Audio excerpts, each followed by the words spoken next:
خواتین و حضرات، السلام علیکم اور آداب۔ ایک دفعہ پھر کامران احسن آپ کی خدمت میں حاضر ہے۔ پچھلے پروگرام کو پسند کرنے کا اور آپ لوگوں کے جو آپ نے کامنٹس بھیجے اس کا بہت بہت شکریہ۔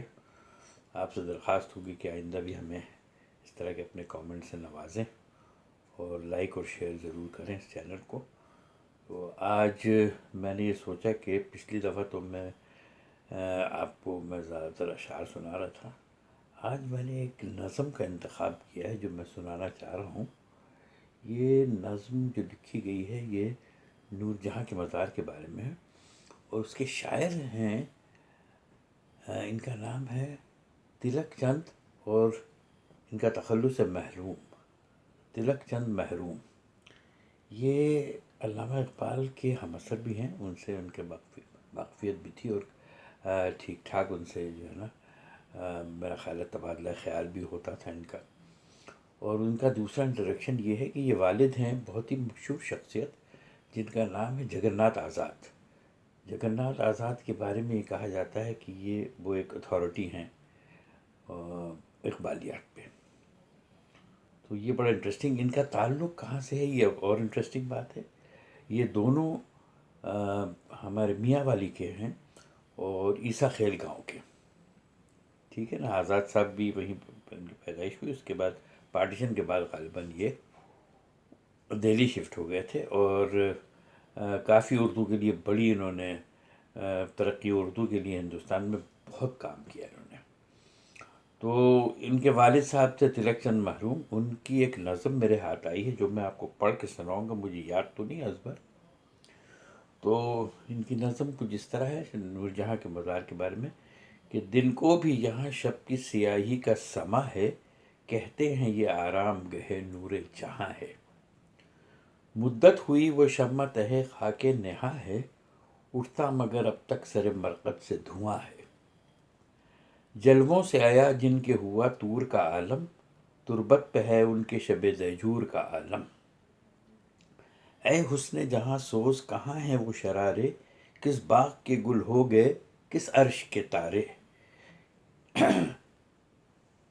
کیا ہو گئے کیا بن گئے اب کرم کے شبتاب وہ سارے، ہر شام چمکتے تھے جو راوی کے کنارے۔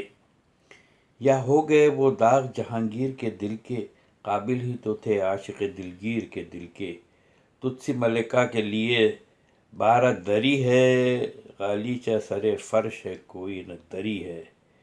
کیا عالم بیچارگی تاج وری ہے، دن کو یہیں آرام یہیں شب بسری ہے۔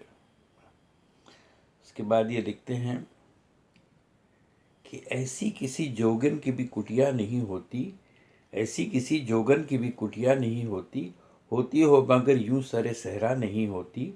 تعویذ لحد ہے زبر و زیر یہ اندھیر، یہ دور زمانے کے الٹ پھیر یہ اندھیر۔ اور کی آنگن میں پڑے گرد کے ہیں ڈھیر یہ اندھیر ہے، گردش ایام یہ اندھیر یہ اندھیر۔ ماہ فلک حسن کو یہ برج ملا ہے، اے چرخ تیرے حسن نوازش کا گلہ ہے۔ حسرت ہے ٹپکتی در و دیوار سے کیا کیا، ہوتا ہے اثر دل پہ ان آثار سے کیا کیا۔ نالے ہیں نکلتے دل افگار سے کیا کیا، اٹھتے ہیں شرر آہ شرر باہ سے کیا کیا۔ اٹھتے ہیں شرر آہ شرر بار سے کیا کیا۔ یہ عالم تنہائی یہ دریا کا کنارہ، ہے تجھ سی حسینہ کے لیے ہو کا نظارہ۔ چوپائے جو گھبراتے ہیں گرمی سے تو اکثر، آرام لیا کرتے ہیں اس روضے میں آ کر، اور شام کو بالائے سیاہ خانوں سے شہپر، اڑ اڑ کے لگاتے ہیں در و بام کے چکر۔ آگے لکھتے ہیں کہ معمور ہے یوں محفل جانانہ کسی کی، آباد رہے گور غریبانہ کسی کی۔ آراستہ جن کے لیے گلزار و چمن تھے، جو نازکی میں داغ دہے برگ و سمن تھے، جو گل رخ و گل پیرہنوں غنچہ دہن تھے، جو گل پیرہنوں غنچہ دہن تھے۔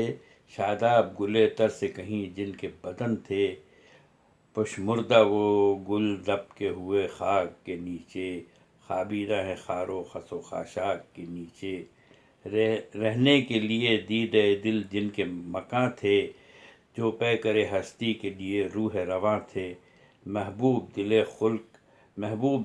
خلق تھے، جاں بخش جہاں تھے یوسف ثانی کے مسیحائے زماں تھے، جو کچھ تھے کبھی تھے مگر اب کچھ بھی نہیں ہے، ٹوٹے ہوئے پنجر سی پڑی زیر زمیں ہے، دنیا کے یہ انجام ہے دیکھے دل ناداں، ہاں بھول نہ جانا تجھے یہ مدفن تھا، ہاں بھول نہ جائے تجھے یہ مدفن ویراں، باقی ہے نہ وہ باغ نہ وہ قصر نہ ایواں، آرام کے اسباب نہ وہ عیش کے سامان، ٹوٹا ہوا ایک ساحل راوی پہ مکاں ہے، دن کو بھی جہاں شب کی سیاہی کا سما ہے۔